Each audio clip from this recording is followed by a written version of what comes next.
যুক্তরাষ্ট্র লন্ডনের সোয়াস ইউনিভার্সিটি আয়োজিত এক সেমিনার থেকে বের হয়ে যাওয়ার সময় তথ্য ও সম্প্রচার উপদেষ্টা মাহফুজ আলমের ওপর হামলার চেষ্টা করেছে আওয়ামী লীগের নেতাকর্মীরা।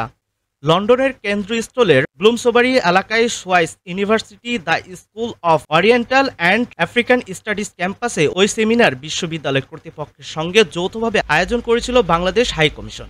সেই অনুষ্ঠানে মাহফুজ আলম অংশ নিতে যাচ্ছিলেন। শুক্রবার ১২ সেপ্টেম্বর লন্ডনের স্থায়ী সময় সন্ধ্যা ৭টায় সোয়াইস বিশ্ববিদ্যালয়ের ক্যাম্পাসের পেছনের রাস্তা দিয়ে হাই কমিশনের গাড়ি বের হলে গাড়ির উপর ডিম নিক্ষেপ করেন দলটির নেতাকর্মীরা। এ সময় হাই কমিশনের কালো রঙের বিএমডব্লিউ গাড়ির সামনে শুয়ে পড়ার চেষ্টা করেন তাদের কয়েকজন, কিন্তু পুলিশের হস্তক্ষেপে সেই চেষ্টা ব্যর্থ হলেও তারা গাড়ির ওপর ডিম নিক্ষেপ করেন।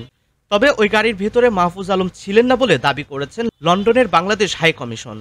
হাই কমিশনের প্রেস মিনিস্টার আকবর হোসেন বাংলাদেশের একটি শীর্ষ দৈনিককে বলেন, আওয়ামী লীগের কর্মীরা এই গাড়িতে মাহফুজ আলম আছেন মনে করে ডিম ছুড়লেও তিনি অন্য রাস্তায় অন্য গাড়িতে করে সুইস ইউনিভার্সিটি ত্যাগ করেছেন।